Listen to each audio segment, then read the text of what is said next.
मतलब पूरा देश इस वक्त तैयारी कर रहा है, 77वां गणतंत्र दिवस मना रहा है और इस मौके पर इंडियन नेवी ने एक वीडियो मैसेज जारी किया है। 77वें गणतंत्र दिवस की देशवासियों को बधाई दी है। उस वीडियो को आप भी देखिए। We stand guard, protecting the sovereignty, entrusted to us by the Constitution. With honor, with courage, with dedication, we are the shield of the Republic. We are the Indian Navy. Jai Hind.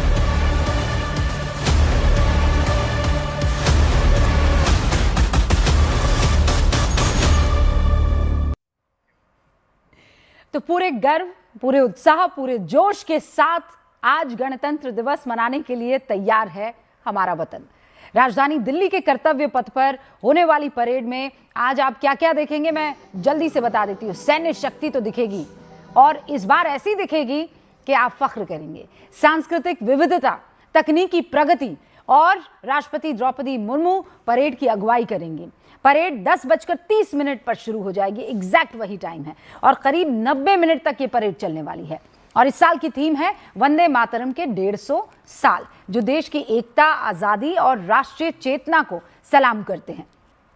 कर्तव्य पथ पर 30 झांकियां इस बार आपको देखने को मिलेगी और इन 30 झांकियों में राज्यों, केंद्र शासित प्रदेशों, केंद्रीय मंत्रालयों की तरफ से ये झांकियां दी जाएगी। और उसके बाद जब झांकियां अपना कर्तव्य निभा लेती हैं कर्तव्य पथ पर, उसके बाद जो बेस्ट झांकी है उसका एक अवार्ड भी बाकायदा दिया जाता है ताकि उन लोगों को प्रोत्साहित किया जा सके जो महीनों से मेहनत कर रहे हैं। तो उसमें क्या क्रिएटिविटी होती है, क्या अलग चीज़ आप दिखाएंगे, किस चीज़ को मूल मंत्र के तौर पर आप देश और दुनिया के सामने रखेंगे, ये और आपके जितने भी साथी हैं उनका उत्साह किस तरीके का रहेगा, सारी चीज़ों को मिला जुलाकर फिर बेस्ट जो झांकी होती है उसको एक रिवॉर्ड और अवार्ड भी दिया जाता है। मेरे साथ 3 बहुत ही खास मेहमान यहाँ पर जुड़े हुए हैं इस साल के गणतंत्र दिवस के इस पर्व पर बारीकी से एक एक चीज़ आपको समझाने के लिए। विंग कमांडर प्रफुल्ल बख्शी साहब आपको दिखाई दे रहे हैं, कर्नल दानवीर उनके बगल में हैं और उनके बगल में स्क्वाड्रन लीडर विदुला अभ्यंकर आपको नज़र आ रही हैं। तो ये तीनों आपको वक्त वक्त पर सारी चीज़ें समझाते बताते रहेंगे, वो चीज़ें जो आम जिंदगी में हम चलते फिरते नज़र तो पड़ जाती है लेकिन उसका एहसास नहीं कर पाते हैं। तो वैसे आपको ये बता दूं कि ये जो गणतंत्र दिवस है इसका महत्व, पहला जो गणतंत्र दिवस है वो 26 जनवरी 1950 को मनाया गया था, जो भारत के संविधान के लागू होने का प्रतीक था, जिसने भारत के शासन दस्तावेज के रूप में भारत सरकार अधिनियम 1935 की जगह ग्रहण कर लिया था। कि अब 1935 वाली जो प्रणाली थी वो नहीं चलेगी, अब हमारे देश का संविधान आ चुका है, उसी हिसाब से हम चलेंगे। गणतंत्र शब्द का अर्थ मतलब एक ऐसा देश जहां राष्ट्रपति और जनता द्वारा चुने गए राजनेता शासन करते हैं। मतलब यहाँ कोई मोनार्क नहीं होता है, कोई राजा नहीं होता है, कोई प्रिंस नहीं होता है, यहाँ एक सिस्टम होता है और वो सिस्टम ये है कि जनता चुनती है और उनका एक हेड होता है जो राष्ट्रपति है। तो विंग कमांडर बख्शी, आज आपने शुरुआत में हमें बताया था कि किन किन चीज़ों को आप बहुत गौर से देखने वाले हैं, लेकिन एक और महत्वपूर्ण चीज़, कई बार ये होता है कि जेन जी को भी आपको आकर्षित करना है ना भाई। अब जो ज़माना है वो वाला है। हम जब बच्चे थे तो हमें बड़ा अलग दिखता था कि अरे बाप रे, एक चलता फिरता आपको स्टैच्यू दिखाई दे रहा है। अब तो एआई का ज़माना है सर। बिल्कुल। और जब वो परेड होगी तो उसमें जेन जी को आप आकर्षित करने की कोई चीज़ होगी, आपको ऐसा लगता है? जेन जी को आकर्षित करने की तो जितनी आप जो टेक्नोलॉजी की बात कर रही हैं, सारी लेटेस्ट टेक्नोलॉजीज़ आप देखेंगे, चाहे लेज़र की टेक्नोलॉजी हो, आर्टिफिशियल इंटेलिजेंस वाली टेक्नोलॉजीज़ हो और वेपन फाइटिंग सिस्टम्स। जैसे अभी उससे पहले मृदा जी कह रही थी कि जो हम देखते हैं वेपन सिस्टम्स वगैरह की जो झांकियाँ आएंगी वो पहले भी आती थी, अभी भी आएंगी, पर क्या दर्शाती हैं कि आपका जो नेक्स्ट जनरेशन को आकर्षित करने के लिए जो टेक्नोलॉजी इम्प्रूव हो रही है वो आपको उस झांकियों में दिखती है। और ये प्रदर्शन है देश की इंडस्ट्रियल ताकत का। हाँ। आपकी फौज एक दृष्टि से देखो तो आपको पता चल जाएगा what is the industrial capability. अगर इंडस्ट्रियल कैपेबिलिटी जिस कंट्री की नहीं होती उसकी फौज कभी तगड़ी नहीं होती। तगड़ी फौज की ताकत ही इंडस्ट्रियल कैपेबिलिटी पे आती है। चाहे आप अब हाँ डिटेल में पूछो कि ये खरीदा हुआ है या बनाया हुआ है तब पता चलता है, पर बेसिकली इंडस्ट्रियल कैपेबिलिटी ही अगर नहीं है तो आपकी फौज कभी तगड़ी नहीं होती। इसीलिए फौज की ताकत को हर वक्त दिखाया जाता है, automatically it translate to your capability. पर इसकी पूर्ति करने के लिए जो अब हम DRDO की बात आ रही है और प्राइवेट इंडस्ट्री के जो द्वारा बनाए गए जो वेपन सिस्टम्स आएंगे वो जो जिसमें चाहे आप C295 की ले लें, आर्टिलरी गन सिस्टम्स की ले लें, इतने ज़्यादा भारतीय इंडस्ट्रीज का समावेश है। वो फॉरेन नहीं रह गए और फॉरेन के साथ में आ गए हैं। Now foreign companies are wanting to join Indian companies. मैं इस पर थोड़ा विदुला जी भी कुछ कहना चाह रही है, लेकिन उससे पहले जल्दी से यूपी के मुख्यमंत्री अभी भी अपनी बात रख रहे हैं और ये देखिए उसके बाद जब तमाम बड़े जो पुलिस अधिकारी हैं उनको भी आज की तारीख में गणतंत्र दिवस के मौके पर मुख्यमंत्री योगी आदित्यनाथ की तरफ से पूरे देश के अंदर आगे बढ़ेगा तो भारत को विकसित भारत बनाने के प्रधानमंत्री मोदी जी के अभियान को कोई रोक नहीं सकता। विकसित भारत की संकल्पना हर भारतवासी के लिए गौरव का क्षण होना चाहिए, क्योंकि यह क्षण केवल देश की आर्थिक समृद्धि का मात्र नहीं, हर नागरिक की खुशहाली का दिन होगा। हर एक नागरिक के जीवन में कई गुना समृद्धि का दिन होगा, लेकिन इसका रास्ता समाज के अंतिम पायदान पर बैठे हुए व्यक्ति से प्रारंभ होता है।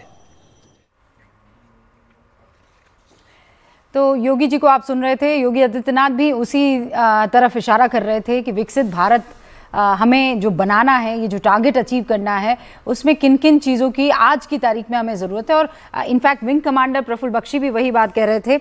लेकिन स्क्वाड्रन लीडर विदुला जी भी यहाँ पर है। विदुला जी, सारी चीज़ों को साथ लेकर चलना होगा, ये बात आप लगातार कह रही हैं। मैंने जेनजी की बात की, फिर प्रफुल्ल बख्शी साहब ने कहा कि रूबिका हमें ये देखना होगा कि हमारी इंडस्ट्रियल कैपेबिलिटी कितनी है। जितनी कैपेबिलिटी होगी उतनी स्ट्रांग हमारी सैनिक होगी, और जितना स्ट्रांग सैनिक होगा उतना मजबूत आपका देश होगा। और ये सारी चीजें आपस में मिली हुई है कुल मिलाकर आप देखें तो। बिल्कुल बिल्कुल। अब मैं एक और दूसरी चीज़ की तरफ ध्यान बांटना चाहूँगी आपका। जैसे आपने कहा कि इंडस्ट्रियल, सर ने कहा इंडस्ट्रियल टेक्नोलॉजिकल एडवांसमेंट, तकनीकी आधुनिकीकरण, ये बहुत ज़रूरी है।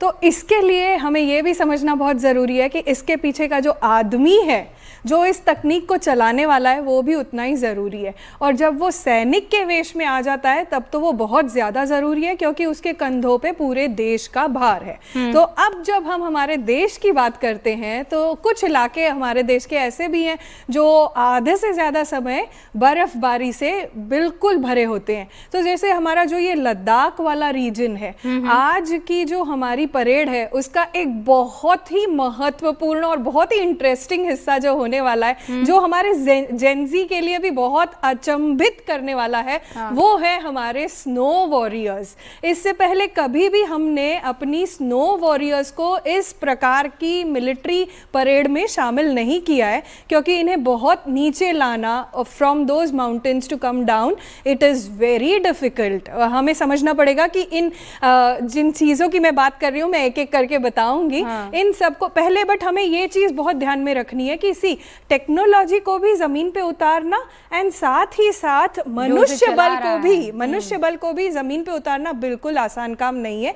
12 बाय 12 के बॉक्स फॉर्मेशन में इन सैनिकों को जो हम चलते देखते हैं, जैसा आपने कहा कि महीनों भर से इसकी तैयारी चल रही होती है। सोचिए अब इसमें आप ऐसे पशु पक्षी भी ले आए जिन्हें कंट्रोल करना मुश्किल हो, अब उनको भी इसी तरह तालमेल के साथ संगीत की धुन पे, स्वर पे चलाना कितना मुश्किल होगा। पशु तो आज पक्षी। आज हम देखने वाले हैं मृदुला जी, स्नो बताइए ना। वॉरियर्स। जी, स्नो वॉरियर्स की टीम में आज आने वाले हैं ज़ंस्कारी पोनी, जिन्हें मैं बहुत उतावले मन से देखने को मतलब बहुत बेसब्री से देखना चाहती हूँ। ज़ंस्कार वैली से लाए गए हैं और बहुत ही बड़ा पोनी, तो हम कैसे समझते हैं कि पोनी एक छोटा घोड़ा होगा, बट नहीं, ये बहुत ही विशालकाय प्राणी है। अच्छा। और खूब मस्त अपने डोलता हुआ चलता है, बहुत बढ़िया दिखता है। आप बहुत आसान से भी कैमोफ्लेज्ड होता है, आप नहीं पहचान सकते, आप उसके पास भी जाकर खड़े हो जाएंगे, आपको पता नहीं चलेगा जब तक वो हिलेगा नहीं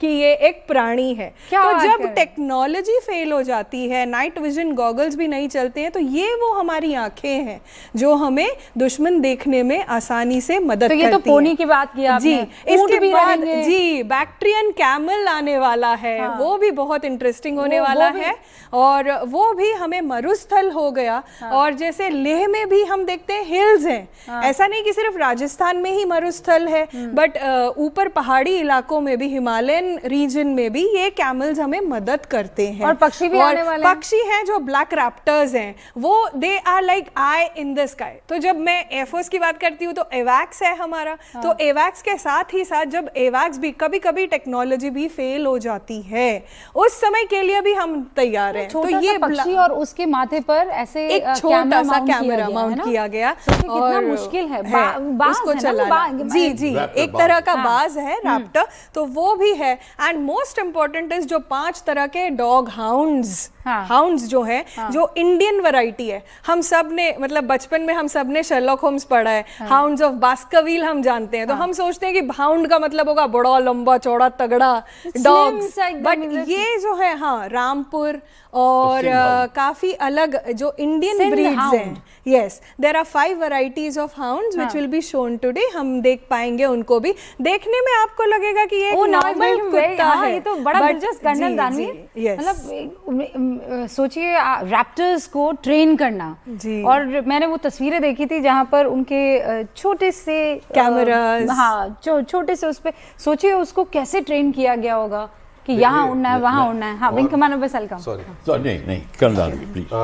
इनफैक्ट इनका एग्रेसिव पोस्चरिंग में भी काम आता है इनका। यही बताने वाला ये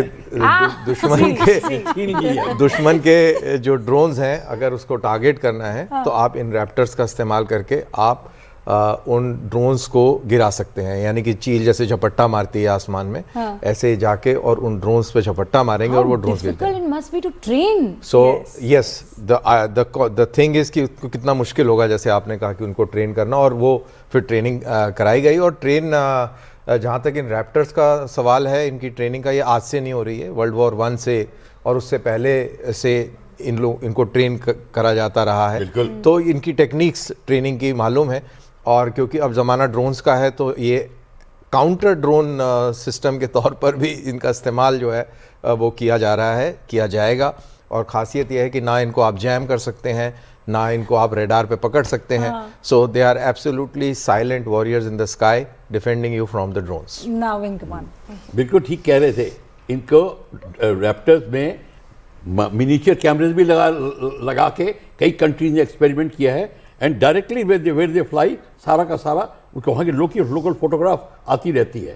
तो ये है, अब आप ये देखिए कितना फर्क पड़ा है। दूसरा मैं बताऊं, जितने हमारे एनिमल्स, हमारे रैप्टर्स का नाम क्या है? करण अर्जुन शायद। जी, 5 तरह के अलग अलग है, लेकिन एक मुझे ध्यान पड़ा, करण अर्जुन नाम। ये वहाँ के रैप्टर्स जो हैं हाई ऑल्टीट्यूड के बड़े होते हैं, इनका विंग स्पैन बड़ा होता है। अच्छा, वहाँ ये एक होता है, और छोटे रैप्टर्स भी होते हैं वो स्पीड के लिए, पर ये जो रैप्टर्स हैं इनकी इंड्योरेंस बहुत होती है।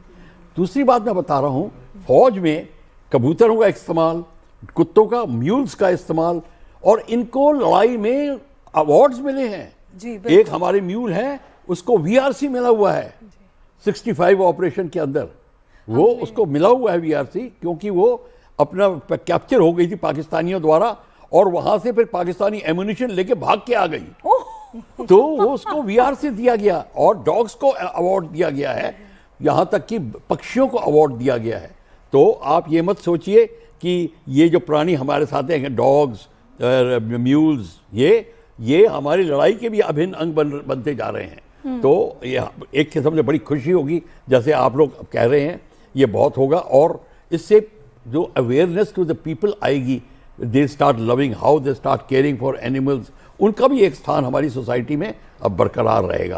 एब्सोल्युटली। और जैसे आप कह रहे हैं कि जेनजी आजकल जो ह्यूमैनिटेरियन कंपैशन की हम बात करते हैं, हमने हमेशा देखा है कि मिलिट्री फोर्सेस को हम कभी कभी दोष भी देते हैं कि इनमें एक ह्यूमन एलिमेंट जिसे हम कहते हैं वो नहीं है।